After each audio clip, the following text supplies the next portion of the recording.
ये जो भारतीय जनता पार्टी के प्रवक्ता है, मैं इनसे अनुरोध करना चाहता हूँ कि 17 राज्यों में हिमाचल प्रदेश को ना गिने। 17 राज्यों में अगर हिमाचल प्रदेश को गिनेंगे तो हिमाचल प्रदेश में कोई बड़ी योजनाएं नहीं आती है। हिमाचल जैसे पहाड़ी राज्य के लिए आरडीजी बहुत मायने रखती है। ये गलत बात कह रहे हैं वो। केंद्रीय बजट में हिमाचल की आरडीजी बंद होने का मुद्दा दिन ब दिन गर्माता जा रहा है। जहां विपक्ष इसे अस्थायी व्यवस्था बता रहा है, वहीं सरकार इस ग्रांट के बंद होने को लेकर गंभीर है। 8 फरवरी को इस मुद्दे पर कैबिनेट बैठक बुलाई गई है। साथ ही उसी दिन विधायक दल की बैठक बुलाने पर भी विचार किया जा रहा है, जिसमें बीजेपी विधायकों को भी बुलाया जाएगा और आरडीजी विषय पर प्रेजेंटेशन दी जाएगी, जिसमें बताया जाएगा कि इस ग्रंथ के बंद होने से प्रदेश पर कितना विपरीत असर पड़ेगा।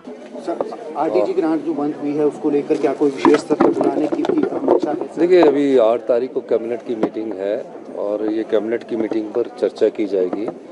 और क्योंकि कैबिनेट की मीटिंग के बाद हमने अपने विधायक दल की भी मीटिंग बनाने की सोच रहे हैं और बीजेपी के विधायकों को भी बुलाने की सोच रहे हैं। निश्चित तौर पर जब 2019 से 2025 तक 48,000 करोड़ रुपया आरडीजी ग्रांट के रूप में हमें मिलता रहा और एकदम वो पैसा बंद हो जाए 5 साल के लिए 2026 से 31 तक, तो प्रदेश की आर्थिक स्थिति पर उसके गंभीर परिणाम होते हैं। सारी स्थिति से निपटने के लिए सभी दलों को इकट्ठा होकर आगे आना पड़ेगा। और जो प्रदेश था, इसका जो गठन था, पर्वतीय राज्य का जो गठन था, वो कभी भी रेवेन्यू सरप्लस के आधार पर नहीं किया गया था। जहां हमें आरडीजी ग्रांट बंद हो गई है, जो कि आर्टिकल 275 के आर्टिकल संविधान के आर्टिकल के तहत ये हमें मिलती है और 1952 से आरडीजी मिलती आ रही थी। तो 73 साल में पहली बार ऐसा मौका आया, विकट परिस्थितियां आई हैं जिसमें इस बात पर चर्चा करने की ज़रूरत है। और मेरा ये मानना है कि इसमें पार्टी से ऊपर उठकर प्रदेश हित सर्वहित है। हिमाचल प्रदेश के हित के लिए हमें बात करनी पड़ेगी और ये लड़ाई सरकारों की नहीं है, ये लड़ाई हिमाचल की जनता की है। और उस जनता की लड़ाई में मैं भारतीय जनता पार्टी के विधायकों से भी अनुरोध करूंगा कि हम उनको 8 तारीख को प्रेजेंटेशन देना चाहेंगे और कुछ पत्रकारों को भी हम चाहेंगे कि उनको भी प्रेजेंटेशन दी जाए कि किस प्रकार स्टेट के बजट पर इसका इफेक्ट होगा और वो किस प्रकार इस इफेक्ट से हमने निपटना है और किस प्रकार प्रदेश की नीतियों में बदलाव लाकर और आत्मनिर्भर हिमाचल की कल्पना कैसे की जा सकती है। हमारे जो रिसोर्स थे, बहता हुआ पानी हमारा रिसोर्स था, टूरिज़्म हमारा रिसोर्स था, ना हमें बहता हुआ पानी के रूप में हम अपने रिसोर्स की अपनी संपदा का धोन कर सके और टूरिज़्म के रूप में भी इस प्रदेश में आज तक एक भी अंतर्राष्ट्रीय स्तर का और अंतर्राष्ट्रीय क्या राष्ट्रीय स्तर का भी कोई बड़ा एयरपोर्ट नहीं बना सके। तो कितना टूरिज़्म में हम इसको बढ़ावा कर सकते हैं। जहाँ आरडीजी का नुकसान हुआ वहाँ जीएसटी लगने का से भी हमको 2017 के बाद से नुकसान हुआ। हालांकि जीएसटी लगने के बाद भारत की सरकार ने जीएसटी कंपनसेशन से सिर्फ 5 साल के लिए दिया।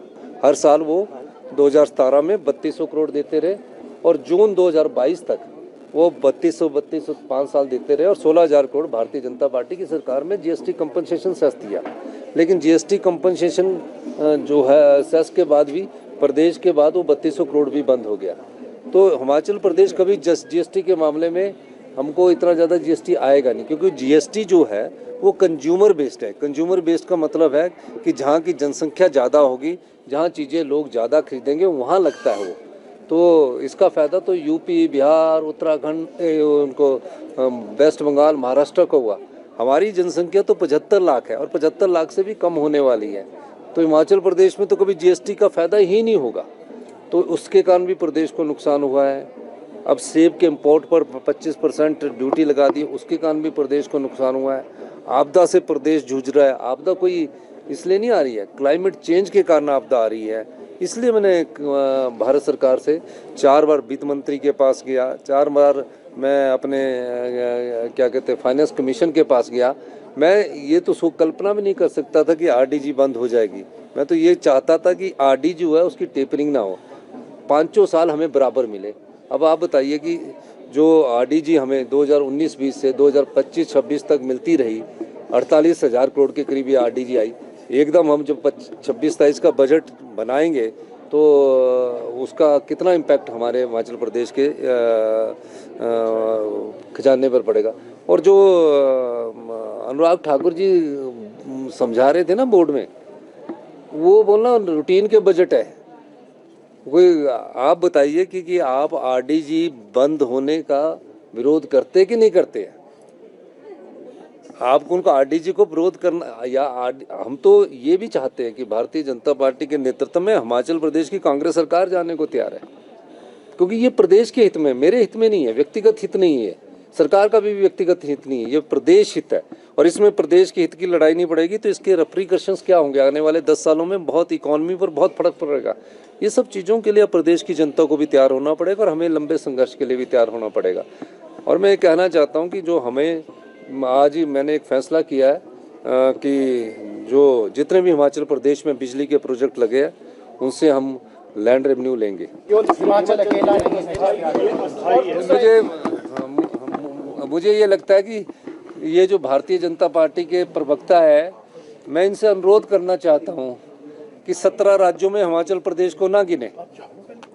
17 राज्यों में अगर हिमाचल प्रदेश को गिनेंगे तो हिमाचल प्रदेश में कोई बड़ी योजनाएं नहीं आती है। 90% यहाँ पहाड़ी इलाका है। इस प्रदेश में 68% फॉरेस्ट लैंड है, 28% फॉरेस्ट कवर है, 5 नदियाँ यहाँ से बहती है। हम water wall of the northern India है, हम lungs of the northern India है। हम उस इकोलॉजी को भी बचा के रखते हैं और हर साल 90,000 करोड़ की हम इकोलॉजी के रूप में सेवा करते हैं देश की। और बॉर्डर एरिया, बॉर्डर डिस्ट्रिक्ट भी है। ये कहना कि 17 राज्यों में आरडीजी बंद कर दी, हिमाचल जैसे पहाड़ी राज्य के लिए आरडीजी बहुत मायने रखती है, ये गलत बात कह रहे हैं वो। मैं कह रहा हूँ इस राजनीति से ऊपर उठकर आप इसकी गंभीरता को समझिए, इसकी गंभीरता को इनको समझने की जरूरत है। ये विरोध करना कि महज आरडीजी को 17 राज्यों में किया। अब केरल जैसे राज्य में 3 एयरपोर्ट है, कर्नाटका जैसे जहाँ भी आरडीजी बंद हुई है वहाँ आप पंजाब जैसे में उनका फूड वॉल ऑफ इंडिया है। तो इसलिए अब ये चीज़ों को हिमाचल से कंपेयर करना बहुत गलत बात है।